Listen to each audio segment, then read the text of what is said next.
এজন্য বিশ্বনবী বলতেন আসাদ্দুহুম ফি আমরিল্লাহি ওমর, আমার দ্বীনের ব্যাপারে সবচেয়ে কঠোর ওমর।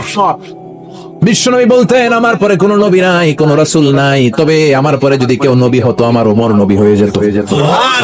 লা নবিয়্যা বা'দি ওয়ালা রাসূল, আমার পরে রাসূল নাই, কোনো নবী নাই, তবে লাউ কানা বা'দি নবিয়্যুন লাকানা ওমর। প্রভু তুমি বলেছো রাসূল দেবে না, বলনি দেবে না ওমর, বলনি দেবে না হামজা তারি, খালিদ বিজয়ী সমর। প্রভু তুমি বলেছো রাসূল দেবে না, বলনি দেবে না ওমর, বলনি দেবে না হামজা তারি, খালিদ বিজয়ী সমর। প্রভু তুমি বলেছো রাসূল দেবে না। আল্লাহু আকবার। মদিনায় যত মুনাফিক ছিল জমের মতো ভয় পাইতো সাইয়েদনা ওমরকে। শয়তানদের লিডার ইবলিসও ভয় পেত ওমরকে। বিশ্বনবী বলেন ওয়াল্লাযী নাফসি বিয়াদিহি, ওমর ওই সত্তার কসম যেই সত্তার হাতে আমার আত্মা, মা লাকিয়াকা শাইতানু সালিকান ফাজ্জান ইল্লা সালাকা ফাজ্জান গায়রা ফাজ্জিক। ওরে ওমর, শয়তান যদি তোমারে কোনো রাস্তায় দেখে, ইবলিস যদি তোমারে কোনো রাস্তা দিয়ে হাঁটতে দেখে, ইবলিস ওই রাস্তা রেখে দিয়ে অন্য রাস্তা দিয়ে হাঁটে। ইবলিসও সাইয়েদনা ওমর ফারুককে দেখলে, এই রাস্তা দিয়ে দেখলে ওর বাপের কি জীবনে এই রাস্তা দিয়ে হাঁটবে না, এই রাস্তা ধুইয়া ওই আরেক রাস্তা ধরে চিল্লায় পড়ে আল্লাহু আকবার। কাফেররা ভয় পেত, মুনাফিকরা ভয় পেত, শয়তান ভয় পেত, এমনকি বিশ্বনবীর বিবিরাও ভয় পেত। সুবহানাল্লাহ পড়ে। বিশ্বনবীর বিবিরা বিশ্বনবীরে ধরলেন আমার এটা কিনা দেন ওইটা দেন। বিশ্বনবী কয় টাকা নাই, ক্ষমতা নাই, সামর্থ্য নাই, বেশি কথা কইলে তালাক নিয়ে যাও, তোমাদের চেয়েও সুন্দরী অনেক অনেক সতী সাধবী নারী আল্লাহ ব্যবস্থা করে দিবে। বিবিরা মাঝে মাঝে খুনসুটি করতো, নবীরে ধরতো এটা নাই ওইটা নাই এটা দেন। একবার সব বিবিরা টাইট করে ধরছে, ও নবী আয়েশার ঘরে যেদিন থাকেন সাহাবারা বেশি হাদিয়া পাঠায় কেন, আমাদের ঘরে যেদিন থাকেন পাঠায় না কেন? কালকে জুমার নামাজের পরে ঘোষণা দিবেন সবার ঘরে সমান সমান হাদিয়া। নবী কয় আমি হাইতান্ন। ও মিয়া কে হাদিয়া দিবে, কটুক দিবে, এটা কি ইমাম সাহেবের কাজ? ইমাম সাহেবের বাসায় কে কোন দিন কি খাওয়াবে, কি গিফট দিবে, এটা তো কে যে গিফট দিবে তার ব্যাপার। বিশ্বনবী বললেন আবু বকরকে সবাই ভালোবাসে, তাই আবু বকরের মেয়ের ঘরে যেদিন আমার ডেট করে থাকার সময় ওই দিন হয়তো বেশি হাদিয়া পাঠায়, তোমাদের ঘরে পাঠায় না, আমার বলার কোনো সুযোগ। বিবিরা কয় না আপনারে বলতেই হবে। নবী কয় আমি পারবো না। বিবিরা কয় পারবেন। ইন দ্য মিন টাইম দরজার উপর থেকে কে যেন সালাম দিল, আসসালামু আলাইকুম ওয়া রাহমাতুল্লাহ। বিশ্বনবী বললেন ওয়া আলাইকুম আসসালাম।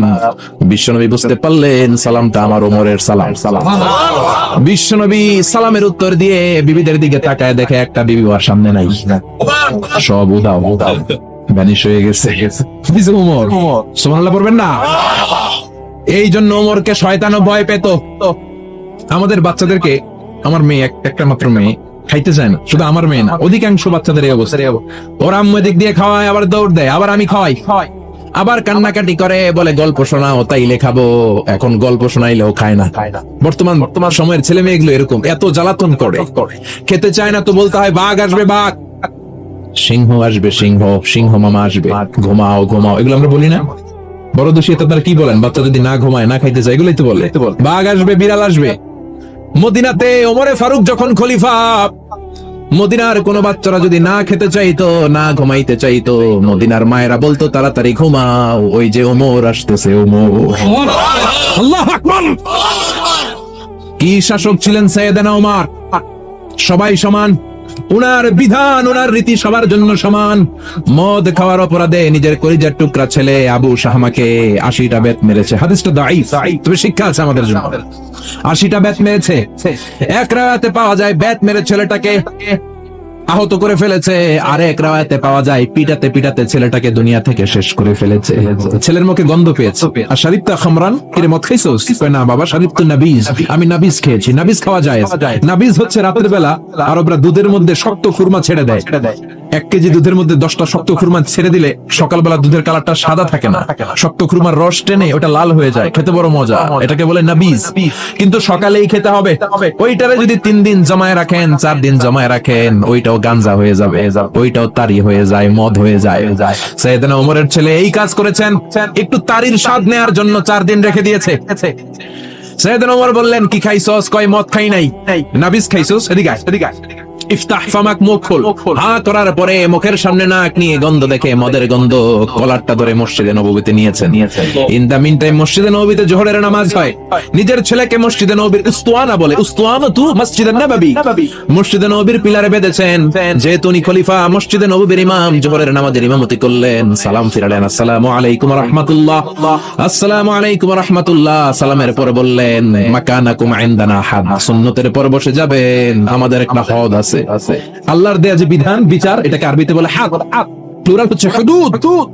আমাদের হুদুদ আছে, মানে গুরুদণ্ড আছে, বসবেন। হাজার হাজার মানুষ সবাই ওযু করে যখন ঢুকতেছিল, দেখে আবু শামা পিলারে বাঁধা। সবাই তো আশ্চর্য, কি আজীব তামাশা, প্রেসিডেন্টের পোলা বাঁধা। নামাজের পরে বাইরে আসার পরে হাজার হাজার মানুষ তাকিয়ে আছে। কানাঘুষা শুরু হয়ে যায়। সবাই বলে কি হয়েছে? ওমর কয়, আমার টানাটানি করা যাবে না। এই যে থামেন, এখন টানলে কি হবে আমি জানি, খুব বিশৃঙ্খলা হবে। দাঁড়ায় শুনেন, দাঁড়ায় শুনলে ডবল সোয়াব। আমি চলে গেলে এরপর আপনারা টানাটানি করে ঢুকেন। কথা শুনতেছেন তো? মনোযোগ আছে? লোকদের মধ্যে কানাঘুষা।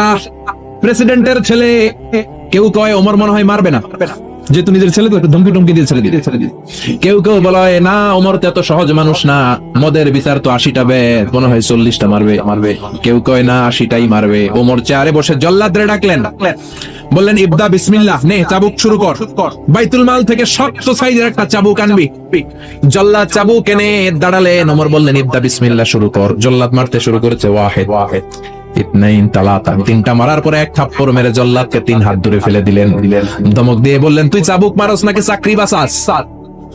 আসলে জল্লাদ কিন্তু আসতে মারে নাই, দেহের যত জোর ছিল জোর দিয়ে মেরেছে, কিন্তু ওমরের পছন্দ হয় নাই। ওমর বলে, আইন্দাকা তালাতা আইন্দে ওয়াহিদ, তোর হিসাবে চাবুক মারা হয়েছে 3টা, আমি ওমরের হিসাবে মাইর হয়েছে একটা।